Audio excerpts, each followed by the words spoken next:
Wanda's Workbasket for all things creative and crafty and a little inspiration in between. Today we're going to look again at a passage from my friend Fear, Finding Magic in the Unknown, from Meera Patel. And before we get to that, I want you to see the mess on my desk. I love Bling, as you can probably guess by looking at all this. Yeah. So what I'm doing is I do a lot of the partials or the gems, the special drills for the diamond paintings. And I have tons of this stuff. I have some neat ideas as to what I'm going to do with it all. But right now I am figuring out a storage plan. I have both big and little screw top jars in these containers. Some I got from Joann's, some I got from China. And this is what I've been doing them. I divide them up by color first, then I'll divide them up by shape.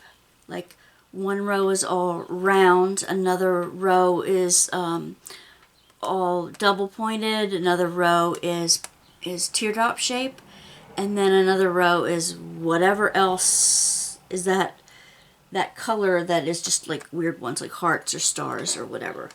So far I've done the white, and I've got some extra ones to fill here, and I've done silver. This is just the plain silver. Now silver sometimes comes with the white background, with the silver background, or with the black background, and the different backgrounds you have on the different painted bottoms, that's kind of what kind of shines through. The clear ones are they kind of look real clear, like you can see right through them. The black ones have like a grayish tinge to them, almost like rhinestones. And the ones with white on the back are usually something different, something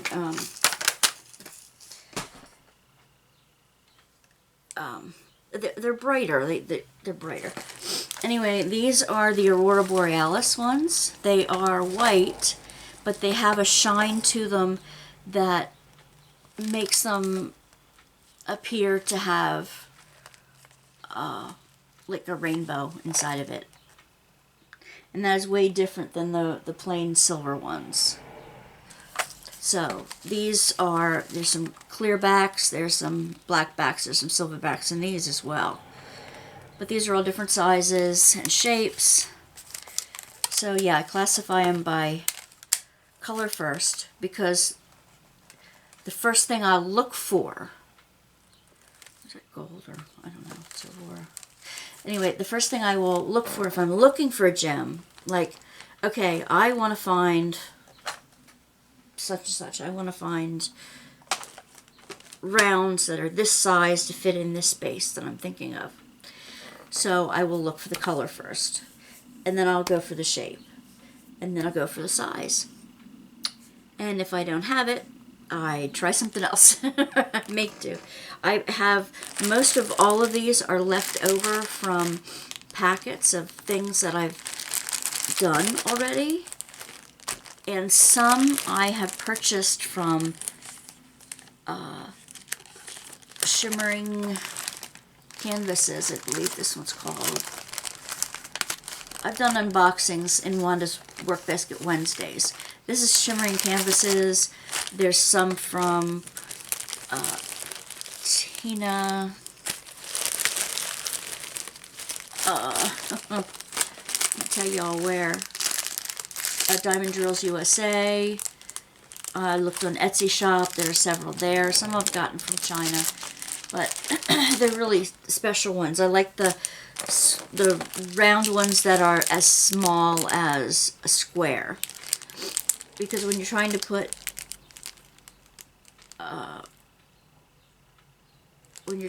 them together like a regular drill painting and you're trying to replace it, you use a square, you're trying to place it with the round, they'll all pop out because the rounds are too large usually for a square hole.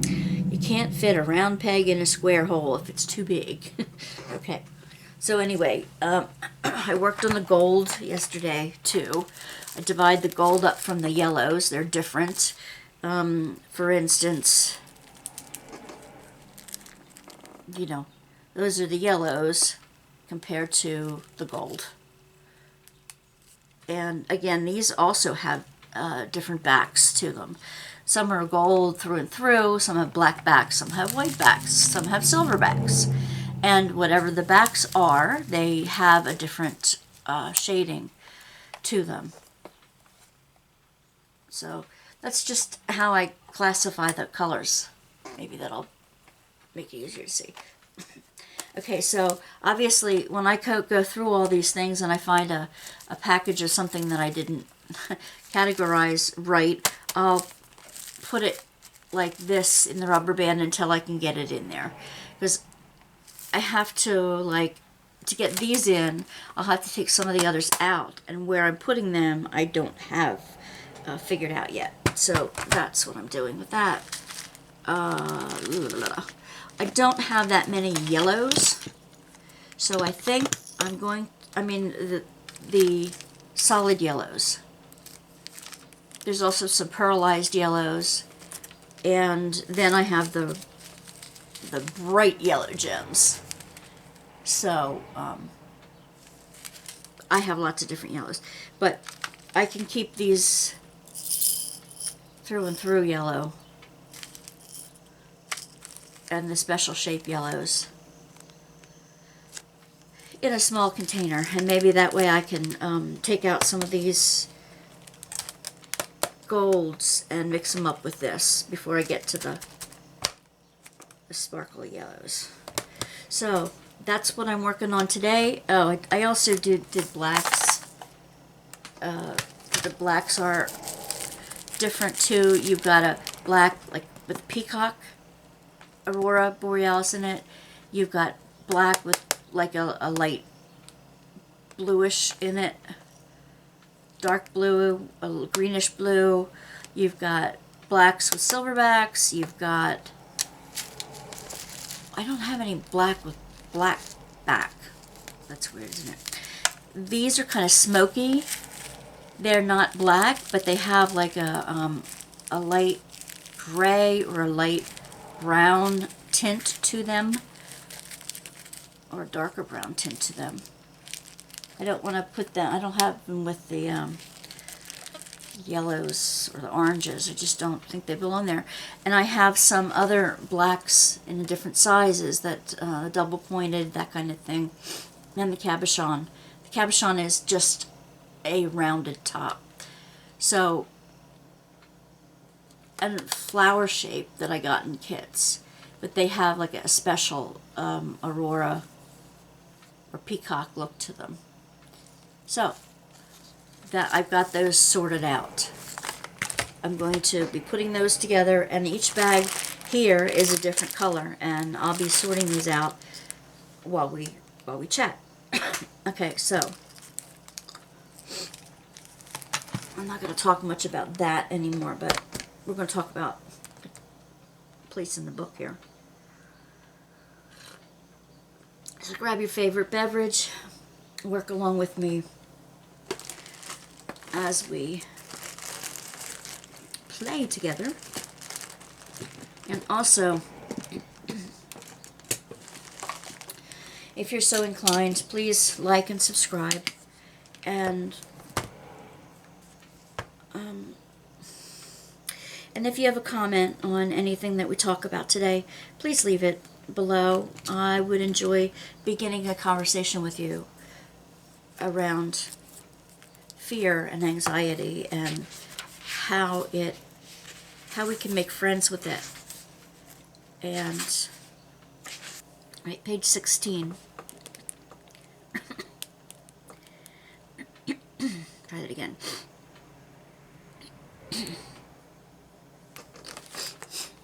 Okay, that's not. Page 16. I want to know. In the evening I see the stars slowly come out and wonder how these little stones can be so far away and still leave such deep wonder inside me. I want to know how the moon carves away at itself night after night until there's nothing left. Constellations connect themselves behind my eyes, and I feel that there is meaning behind every movement happening around me. In my dream, I ask the world, is this magic? Have I finally found it? I want to understand. When I'm very young, the questions are large. What happens in that time that I'm asleep? When I close my eyes, where do I go? Is each day a new life or just a different story on a different line on the same page in the same book? What color is the book? How many pages does it have? I go to bed each night hoping the book is very long. I'm in constant awe of the simple fact that there is a game called life and I'm given a chance to play it. Maybe this is the magic. This is cool because, you know, we all look out the window. We all, you know, when we go to a campfire, we're all looking up at the stars, or we're just sitting out on the porch with our coffee and looking up at the sky and see all the stars. And when we're young, though, we wonder what they're like, where they came from, how they get their light. We find out in school what they're really made of. But for some reason, that doesn't detract from the magic for me. My son, as he was going to sleep every night, he had trouble falling asleep. And there was a story I made up and used to tell him along the lines of, you know, for my son, I used to help him go to sleep at night, and I would tell him a little bedtime story that he could imagine his way to sleep. One of the ways I like to fall asleep is to imagine I'm somewhere else or someone else or some place that I've been to that I absolutely love. And when my mind gets in that place of making pictures on its own, that's when I fall asleep fairly easily. So anyway, the thing I would say to my son is like that nursery rhyme. Starlight, star bright, first star I see tonight. I wish I may, I wish I might. Have this wish I wish tonight. But I would change it a little bit. I would say that, and I would say,